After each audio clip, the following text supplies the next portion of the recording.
Hi, everyone. Welcome to today's wellness session. As promised in my previous wellness session, I'm going to share some basics about cognitive restructuring today. Cognitive restructuring is a technique that has been successfully used to help people change the way they think. It can be difficult to identify the inaccuracies in your thought patterns. Therefore, it's recommended that you work with a therapist to begin cognitive restructuring, at least until you get a better understanding of what it is and how it works.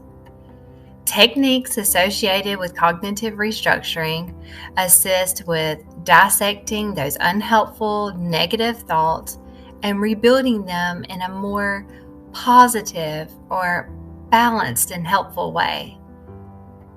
Some individuals experience negative thought patterns that create a distorted, unhealthy view of reality. These are called cognitive distortions. I want to take a few minutes to talk about some different types of cognitive distortions. Cognitive distortions can lead to depression, anxiety, relationship problems, and other self-defeating behaviors. The most common cognitive distortions are black and white thinking, and this is when an individual thinks in extremes. There's that all or nothing mindset.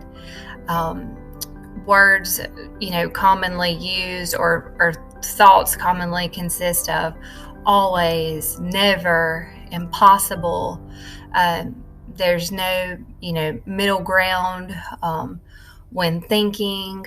There's no, on the fence about issues. It's either, you're right or you're wrong, you're good or you're bad, or the decision is good or bad. There's just no in between, no gray areas. The next common cognitive distortion is catastrophizing, yes. And this is, those worst case scenarios, thinking that this is the worst ever, exaggerating the difficulties or challenges that are put before you. And then the next one is overgeneralizing. So this is, you take a certain negative situation and you generalize it to where it happens all the time. So, here the thoughts consist of, always and every time. So let's just say you're on your way to work and you catch a red light and you're, one time you catch one red light on the way to work, and then it's like, I always catch the red light and makes me late every time.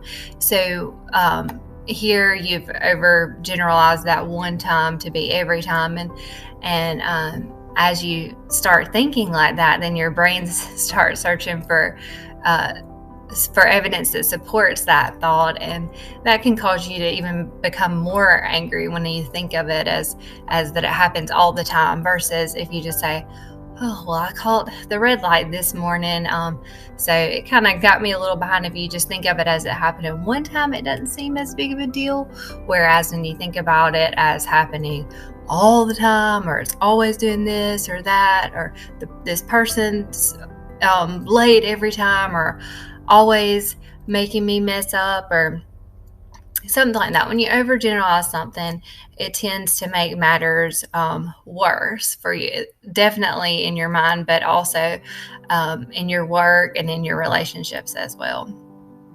The next common cognitive distortion is personalizing or personalization. So here, regardless of what's going on in the situation, you may entirely blame yourself or even someone else that was involved, even though there was like many other factors involved that could have contributed to the outcome of the situation. You have or the individual has just like totally made it about themselves, or like I said, maybe even another person. So as you can see, those having struggling with cognitive distortions in any of those areas, or more than one of those areas. If you notice that you are experiencing cognitive distortions and thinking like this on a regular basis, then the techniques discussed in this session may be useful for you.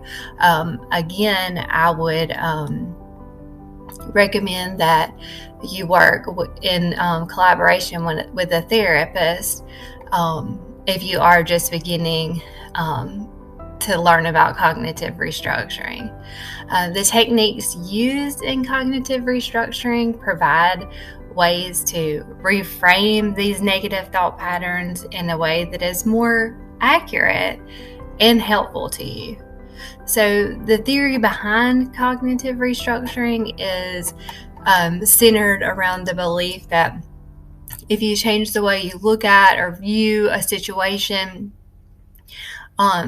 then it will actually change the way you feel in a situation or about a situation,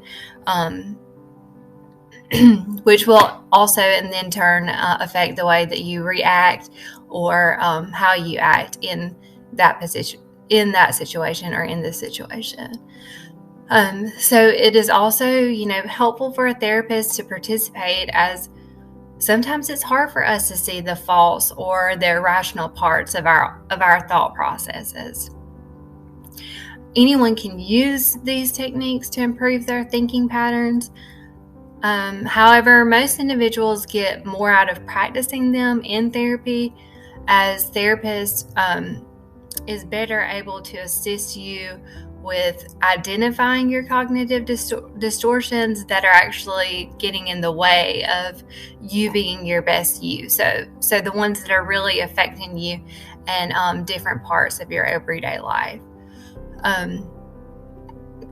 So when used for stress management, the goal is to replace stress-producing thoughts or cognitive distortions with more balanced thoughts that do not produce stress. So when we're talking about techniques, and one of the first steps is going to be identification. So you want to identify those negative thought patterns or cognitive distortions. And this in previous sessions, when we talk about catch, challenge, and change your negative thoughts, this would be the catch. So you want to identify those thoughts, and so you might have to engage in some kind of like self-monitoring behavior. So that could be like, keeping a daily log, just trying to be more mindful, and paying attention to what you're thinking about, so that you can keep maybe a daily log. Some journaling may be also helpful in pinpointing those negative thoughts, and then also, negative thought patterns, which is what you're looking for really here. So in this identification stage or step, then you should be able to start noticing the negative thought patterns more quickly. In the second step, you want to challenge your thoughts. So here is where a lot of questioning takes place. So you've already caught those negative patterns. Now you're ready to begin challenging them with questions. So is this thought true? How could I test this thought or belief or assumption? Are these the only possible outcomes? Is this thought based on emotions or facts? What is the worst thing that could happen? How could I respond if the worst does happen?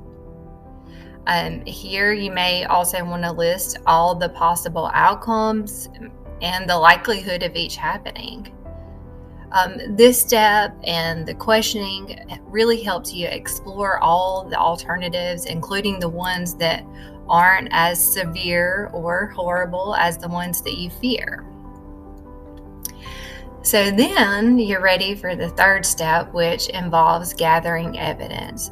So you just want to spend a lot of time trying to find or think of triggers or situations or times or people, events, incidents that that support whatever your thought or your negative thought or assumption is. So you want to list any events, triggers, responses that would either support or contradict those thoughts. And then once you've done that, you just the next step is just to really take some time to think about what are the advantages and disadvantages of thinking this way, in this negative way. You know, what do you get out calling yourself stupid, for example? How does this thought pattern benefit the people around you? How does it improve your job performance? How is it resulting in a decline in your work performance? This step may be beneficial in determining whether or not it is even worth your time and energy to work on reframing your thought patterns.